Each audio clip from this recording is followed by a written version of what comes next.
Welcome back to ScaleSpeedworks. My name's Mike.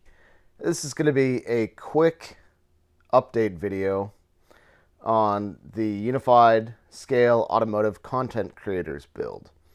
Now, I know I didn't finish the 2022 ProStreet group build. Dylan, I apologize. I didn't forget.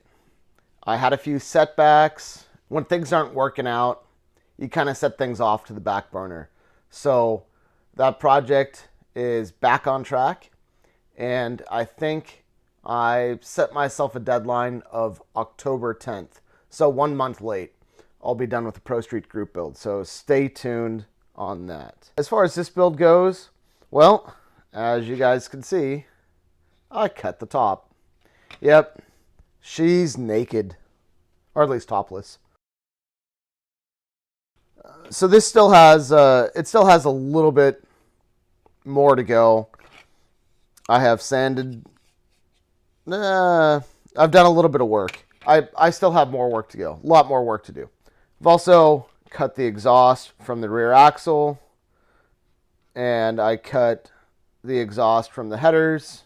We're going to paint everything separate. I think that's just going to be easier. Wheels and tires.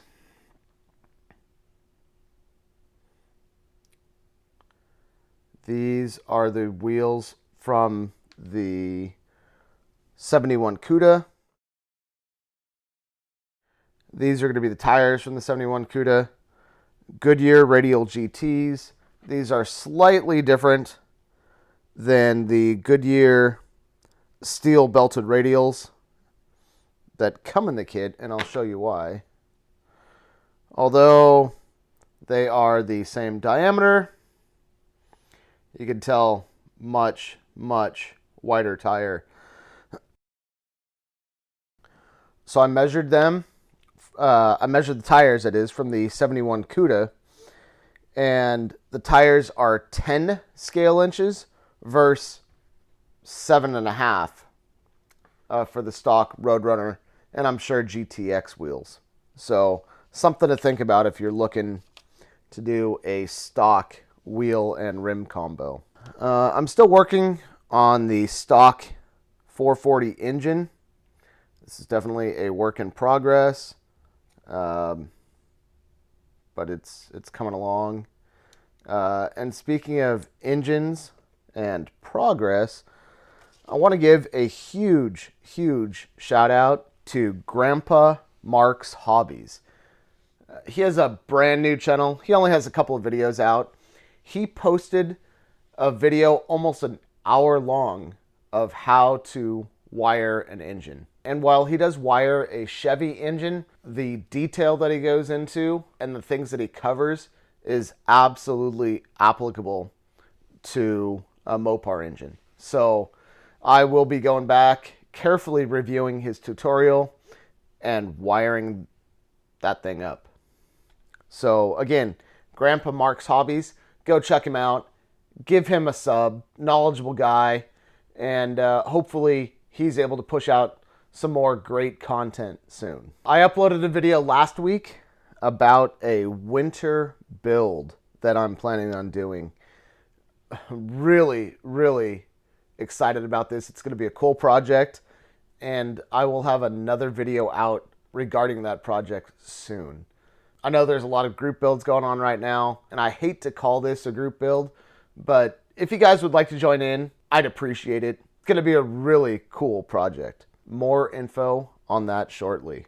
I've also been doing a little side project, a lot of stuff going on the bench. So with the Roadrunner here, I have been unable to find a convertible top. This one is from the AMT 69 GTX, which everybody knows is a 1/25th scale. And while it kind of fits, it's not going to do the job. So here's what we're going to do. I've decided that I'm going to make my own convertible boot for this car. So what we're going to do is we're going to trace around the 1/25th scale boot ever so carefully. Give me a second and I'll show you guys what we got. All right, let's see how this turned out. There we go. Okay, so a little bit bigger. And you know what? That's a good fit. Yeah. It's a really good fit. Let me get the interior, see what we got. Let's move that aside. The other thing that I was going to mention real quick, I did get the interior bucket from the Plymouth Superbird. And I cut out those door panels. I want to use these door panels.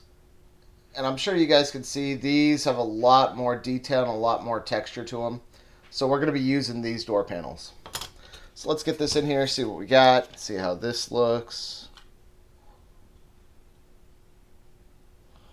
All right. It's a little big, covers up a little bit too much of the bench seat. So I'll do a little bit of trimming on the inside, and once we get this paper template done, what I'll do is I'll transfer it to sheet styrene, and we're going to use the sheet styrene to create our convertible boot. So hang in there, and I'll wrap this up on the next video. Thanks for tuning in. I appreciate it. I'll see you on the next one.